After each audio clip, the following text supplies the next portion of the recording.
Hey guys, it's Corey with Royal LePage, and this is Keeping You Informed with Lakeland Law Group. And today I'm here with Jason Conlin, and we are going to discuss common issues on closing. This is going to be a fun one. So, what are some of your top 3 common issues that you're seeing on closings nowadays? So one of the major issues that we have are funding delays. Funding delays come in all forms. Most likely it's because the bank has forgot to send the monies on time. In those cases, what we do to rectify that issue is we ask the other lawyer to extend closing till 2 o'clock. Typically we have until 12. So that a couple hours usually gets the bank in touch with the required financing department and send the monies over there very quickly. If we cannot get it done by 2 o'clock, we can get an amendment to the contract for the purposes of extending the close, depending on what the finance issue is, for a day or two. The other issue is what happens upon your 24-hour walkthrough inspection.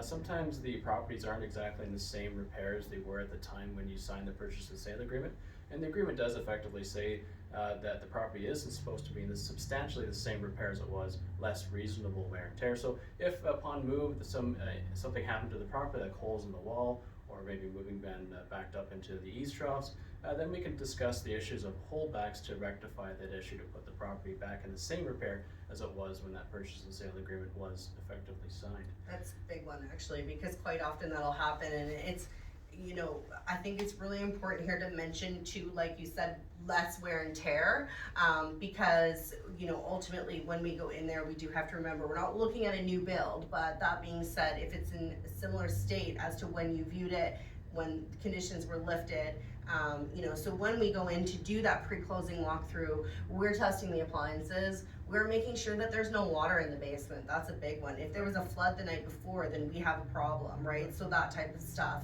Sorry, carry on. Sorry for interrupting. Oh, no, that's fine. Yeah. And the last problem that we would have is conditions not being met on the contract date, which is 12 o'clock on the date of close.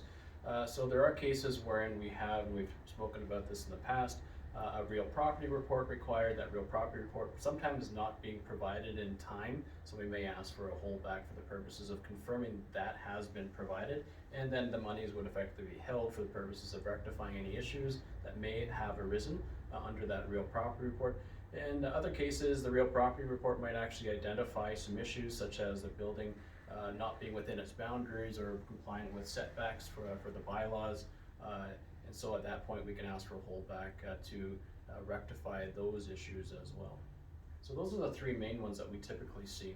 And I think also to mention too, when you're talking about contract terms, so if there's been an agreement between the buyer and the seller, maybe as a result of the property inspection or something like that, so one that we see quite often is to have the furnace serviced and cleaned with receipts provided or something.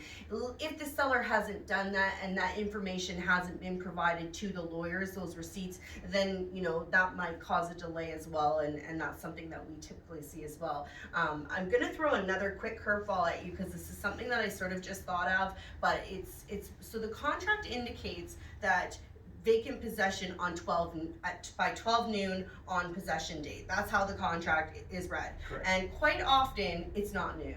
Sometimes it's 1 o'clock, sometimes it's 9 o'clock. So, one thing that I always explain to my clients when we're doing the walkthrough is it's when money exchanges hands. So maybe we can kind of just talk about that just a little bit there as well, and how that process works just right quick here, so that people understand when they get their keys and why. Sure. So you can actually abide by the contract to the letter and say 12 o'clock and you're moving out. The keys get exchanged at that point. However, typically speaking, our office will have a deal closed by 10 a.m. At that point, keys can exchange hands, and that ownership can then transfer based on the monies being provided to the seller.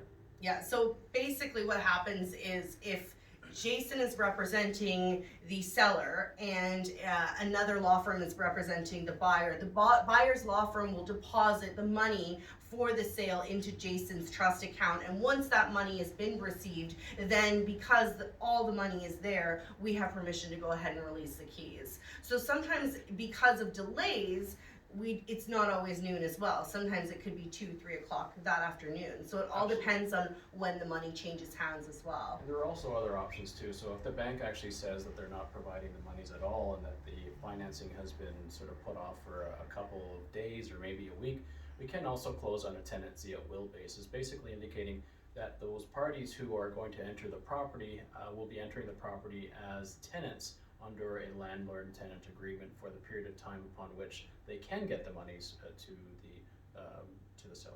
And usually that's only a gap of like a couple days. We're not Typically. talking about months, we're not talking about years, it's just like a 1 or 2 day thing, Correct. just because to honor the possession date ultimately.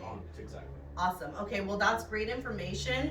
One thing I do want to mention is that this is something that Jason and I are going to continue doing on a regular basis. We'll be putting out a weekly clip. So if there is something that you are interested in knowing about a real estate transaction and you want Jay to answer, feel free to drop a question below, and we can make sure that that gets addressed in a future episode. So thanks again for tuning in to Keeping You Informed, and we'll see you next time. Thank you, guys.